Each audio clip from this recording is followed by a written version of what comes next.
Good morning student.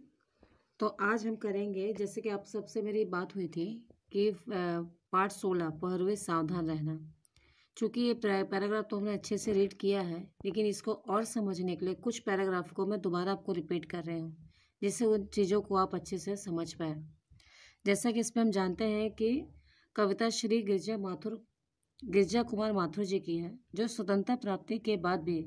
देश की स्वतंत्रता को और हमें कैसे निभाना चाहिए, क्या सावधानी बरतनी चाहिए, क्या जिम्मेदारी हमारी भी है, ये समझने के लिए और ये समझाने के लिए, और उसमें हमारी क्या निष्ठा होनी चाहिए, इन सभी चीज़ों को समझने के लिए उन्होंने इस कविता के माध्यम से ये संदेश देने की कोशिश की है, जिससे आपको मैं समझाती हूँ। जैसा हमारा सेकंड पैराग्राफ है कि प्रथम चरण है नए स्वर्ग का, है मंजिल का छोर, इस जनमंथन से उठाई पहली रत्न हिलोर। अर्थात कि ये जो आज़ादी मिली है, तो इस आज़ादी के गीत तो हम गा सकते हैं, हम खुशियाँ मना सकते हैं, लेकिन मेरी सावधानी कभी भी समाप्त नहीं होनी चाहिए, क्योंकि ये मेरा देश खुला हुआ है और ये चारों तरफ से खुला है। यहाँ किसी के आने जाने, किसी चीज़ की कोई भी मनाही या कोताही नहीं की जाती है। हम एक किसी भी देश में स्वतंत्र रूप से आ और जा सकते हैं। तो जिस प्रकार से हम आ जा सकते हैं, ऐसे हमारे दुश्मन भी आ जा सकते हैं। इस नाते से मेरा ये कर्तव्य है कि जो पहला चरण है, जो प्रथम पायदान है, इस नए स्वर को, यानी जो आज़ादी हमने हासिल की है, इसको आखिरी मंजिल, यानी इसकी जो मंजिल है, अभी ये आखिरी नहीं है, ये तो पहला पायदान है, यानी ये पहली शुरुआत है कि जो आज़ादी को मैंने यहाँ पाई है।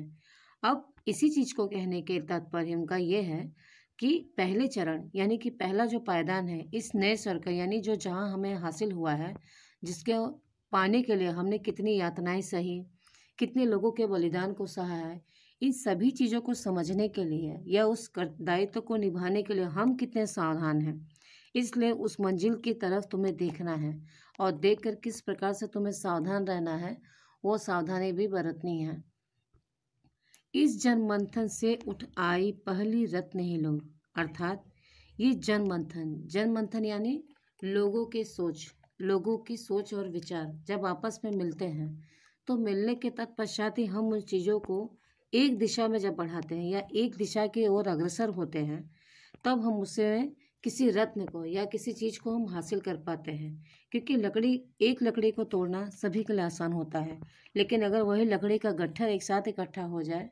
तो उसे तोड़ना नामुमकिन होता है। और उसे हम तभी तोड़ सकते हैं जब एक हाथ की जगह पर वहाँ पे 5-6 हाथ एक साथ आपस में जुड़ जाएं। जैसे कि ये 5 उंगलियाँ, अब ये 5 उंगली में एक उंगली से मैं इशारा कर सकती हूँ या समझा सकती हूँ, या एक उंगली से हम ज़्यादा कुछ नहीं कर सकते, लेकिन अगर यही उंगली एक मुट्ठी बन जाती है, तो किसी को अगर एक मुक्का मार भी दिया जाए ना, तो जाहिर सी बात है, या फिर एक चाटा मारा जाए, तो उसे भी बहुत अच्छे से समझाया जा सकता है। तो अब आपको समझ में आएगा कि अगर एक मुट्ठी इतना कुछ कर सकती है, तो आप सोचो कि सैकड़ों हाथ के गट्ठर या फिर मुट्ठी कितने का कयामत ढा सकती है, कितने ताकत के साथ किसी को आघात पहुंचा सकती है। तो यहाँ पर हमारे जो लेखक हैं, वो इसी चीज़ को दर्शाने की चेष्टा कर रहे हैं कि हमें एक मुट्ठी नहीं, बल्कि सैकड़ों हाथ एक साथ इसी प्रकार से बनने हैं। तो उसी को यहाँ दर्शाया जा रहा है कि जन मंथन से उठ आई पहली रत्न हिलोर। अर्थात ये हमारे पूरे विश्व के लिए, यानी मेरे पूरे देश के लिए हमारा ये दायित्व तो बनता है कि जो सावधानी या जो स्वतंत्रता हमने अभी भी हासिल की है, इसको आगे भी इसी प्रकार से बनाए रखने के लिए सारे विश्व को, यानी सारे देश को इकट्ठा होकर सावधान रहने की ज़रूरत है। और ये जो पहली खुशी हमें हासिल हुई है, जो रत्न के रूप में मुझे हासिल हुई है, इस रत्न को हमेशा इसी प्रकार से चमकाए रखना है, और उसे चमकाए रखने के लिए हम सभी की जिम्मेदारी और बढ़ जाती है, जिसे हमें यहाँ पर बढ़ाना है या हमें आगे बढ़ते जाना है। फिर हम आएंगे बच्चों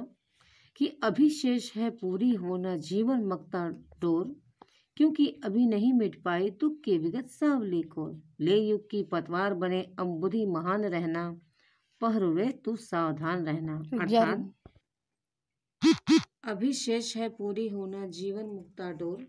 क्योंकि अभी नहीं मिट पाए दुख के विगत सावली को। अर्थात अभी बहुत कुछ शेष है, यानी बहुत कुछ हमें हासिल करने के लिए या पाने के लिए जीवन की इस जो मुक्ति को हमने पाया है, इसकी डोर बहुत लंबी है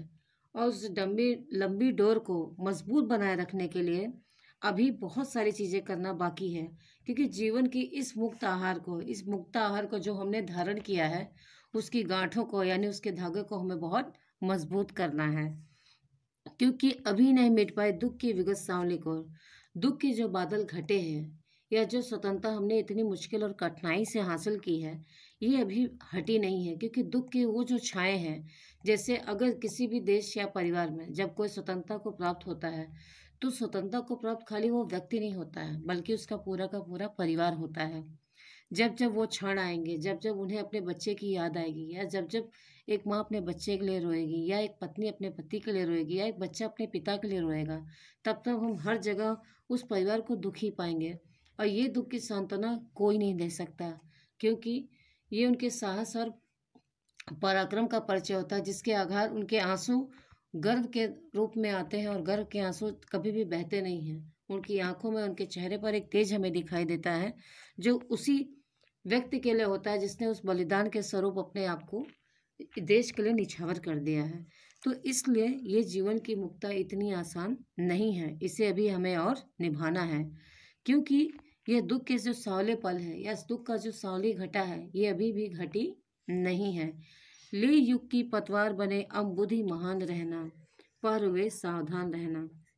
अर्थात अंबुनी यानी समुद्र के समान बेटा होता है, यानी कि ये युग की पतवार को तुम्हें अपने हाथों में थाम लेना है। हे नौजवान, हे नवयुवक, तुम्हें इसके लिए सावधान रहना है, क्योंकि इस युग की पतवार लिए, क्या इस युग की पतवार को तुम्हें क्या करना है, जीवन की तरह निभाना है, आगे की तरफ बढ़ते जाना है। क्योंकि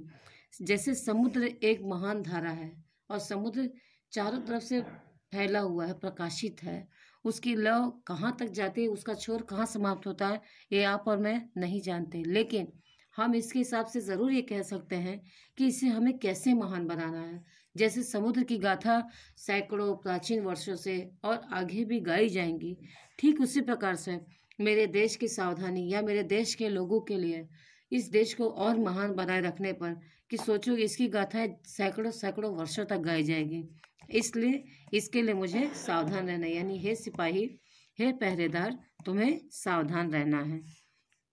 विषम श्रृंखलाएं टूटी हैं, खुली समस्त दिशाएं, आज प्रभंजन बनकर चलती युग वंदनी हवाएं। अर्थात कि विषम श्रृंखलाएं टूटी हैं, खुली समस्त दिशाएं, अर्थात विषम यानी कठिन परिस्थितियां। कठिन परिस्थितियों में जब इन चीज़ों का भीषण होता है, या श्रृंखलाएं क्या होती है, जैसा कि मैंने आपसे कहा था कि जब माला की जो डोर होती है, माला एक ही धागे में पिरोई जाती है, लेकिन अगर वो माला बीच में से टूट जाए, तो फिर वो श्रृंखला में आप देखते हो कि वो माला एक समान नहीं दिखाई देती है, बीच में वो गांठ आपको दिखाई देती है, जिससे वो माला की शोभा को क्या करती है, बिगाड़ देती है। ठीक इसी प्रकार से कि इतनी विषम श्रृंखलाओं को, इतनी कठिनाई से ये जो माला बुनी गई है, इस माला को टूटने नहीं देना है। इस माला को एक एकता का, शांति का और सौहार्द का प्रतीक बनाकर हमें अपने प्रति सावधान होकर और ईमानदारी के साथ हमें आगे बढ़ते रहना है। और ईमानदारी के ही साथ हमें समस्त दिशाओं में अपनी आंखें को चौकन्ना रखना है, कि क्योंकि मेरी समस्त दिशाएं खुली हुई हैं, हर किसी के लिए खुली हुई हैं, क्योंकि मेरा देश एक महान देश है, और मेरे देश में किसी भी चीज़ की ना कोई पाबंदी है। अब वो मेरे देश में चाहे मैं हुई या मेरे देश में आने वाले बाहरी लोग, सभी स्वतंत्र रूप से इस देश में घूम सकते हैं, जा सकते हैं, आ सकते हैं। और ये स्वतंत्रता, ये प्रगति का देश है। यहाँ आने वाला निर्द्वंद है, निस्वार्थ है, और निश्चिंत होकर वो यहाँ विचरण कर सकता है। तो आज प्रभंजन बनकर चलती युग वंदनी हवाएं। प्रभंजन यानी जो वायु की जो आंधी आई है, यानी ये जो आंधी आज बढ़ चली है, इसके द्वारा मेरा देश स्वतंत्र भी है,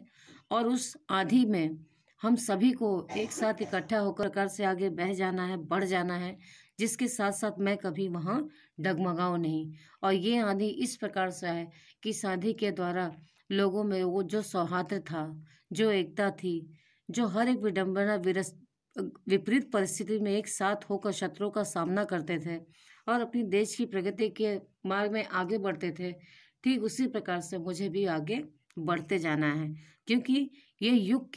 युग वंदनी, यानी इस युग में, जिस युग में मैं रहता हूँ, उस युग की मैं वंदना करता हूँ। और वंदना करके यही प्रार्थना करता हूँ कि ये हवाएं कभी ना रुके, ये हवाएं इसी प्रकार से आगे बढ़ती रहे और हमें हमेशा सावधान करती रहें, क्योंकि अगर मैं सावधान नहीं रहूँगा तो मैं अपने देश की स्वतंत्रता को इस प्रकार से बखूबी बनाने का जिम्मेदारी को निर्वहन नहीं कर पाऊंगा। इसलिए इस युग को वंदनीय करने के लिए ये मुझे ही नहीं, आप सभी को सावधान रहना है, क्योंकि हे पहरेदार, अगर तुम सावधान नहीं तो शत्रु का आगमन कभी भी कहीं से भी हो सकता है, क्योंकि मेरी चारों दिशाएं एक समान खुली हुई हैं। चारों तरफ विपरीत परिस्थितियों के बावजूद मुझे सावधान रहने की आवश्यकता है। इसलिए मेरे पहरेदार, हे पहरेदार, तुझे सावधान रहना है। अब बच्चों आइए अगला पैराग्राफ देखिए। प्रश्न चिन्ह बन खड़ी हो गई यह सिमटी सीमाएं, आज पुराने सिंहासन की टूटी रही प्रतिमाएं। अर्थात जो प्रश्न चिन्ह बना था, प्रश्न चिन्ह क्या होता था उस समय में जब अंग्रेज शासन हम पर राज करते थे, तो वो एक प्रश्न चिन्ह बना था कि हम अपने ही देश में कोई दूसरा शासक हम पे राज करता है, और वो राज करने के साथ साथ मुझे उसी प्रकार से आगे लेके चलने की चेष्टा करता है कि जिस प्रकार से, जैसे कि वो ये देश उसके द्वारा बना है, ये देश उसने बनाया है। तो आज कहीं ना कहीं वो एक प्रश्न चिन्ह हट चुका है। आज सीमाएं मेरे अधीन हैं, यानी मैं सीमा के अंदर हूँ और स्वतंत्र रूप से हूँ। हाँ, मैं मानता हूँ कि ये पुराने जितने भी सिंहासन हैं जो उनके द्वारा हमें मिले थे, जिस पर वो राज कर गए,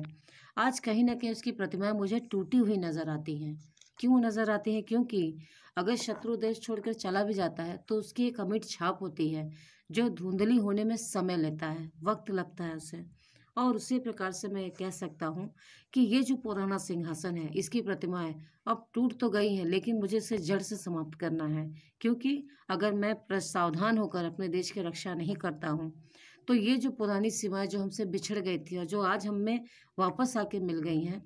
प्रश्न चिन्ह ना खड़ा हो जाए कि कहीं मैं इसकी रक्षा ना कर पाऊँ। क्योंकि जो प्रश्न चिन्ह बन के खड़े होते आज हमारे बीच नहीं है, और ये टूटे हुए सिंहासन हमें बार बार ये याद दिलाते हैं कि जो चीज़ तुम्हें आज आज़ादी के द्वारा प्राप्त हुई है, इसे तुम्हें और भी सावधान रखकर बनाए रखने की ज़रूरत है। क्योंकि आज़ादी तो पहला पायदान है, दूसरा पायदान ये है कि हम इसकी रक्षा कैसे और किस प्रकार से निडर होकर सावधान होकर कर सकते हैं। इसलिए इस पैराग्राफ के माध्यम से लेखक यही दर्शाना चाहता है कि चीज़ों को खोकर फिर पाना और पाने के बाद उसे कितना हम बना कर रख सकते हैं, ये हम पर निर्भर है। इसलिए गिरजा कुमार जी इस स्वतंत्रता प्राप्ति के पंक्तियों के द्वारा हम पर आगोश, हमें आक्रोश और हमें नई जागृति, नई चेतना का विकास करने का तात्पर्य या फिर उसके बारे में वो हमें बता रहे हैं। शत्रु हट गए लेकिन उसकी छाया का डर है, शोषण से मृत है समाज, कमजोर हमारा घर है। अर्थात शत्रु माना कि हट गया है, लेकिन उसकी छाया का डर अभी भी बना हुआ है। क्योंकि मुझे, मेरे मन में ये डर हमेशा विराजमान है कि कहीं वो कहीं से आ ना जाए, या उसकी छाया अगर मुझे पड़ती है तो कहीं मेरा घर उस छाया को निभा ना पाए। यानी छप्पर पे जब छप्पर बना रहेगा तो छप्पर सावधान तभी रहेगा जब मैं उसके लिए तैयार रहूँगा, और तैयार मैं तभी रहूँगा जब मैं सावधान रहूँगा। शोषण से मृत है समाज, कमजोर हमारा घर है।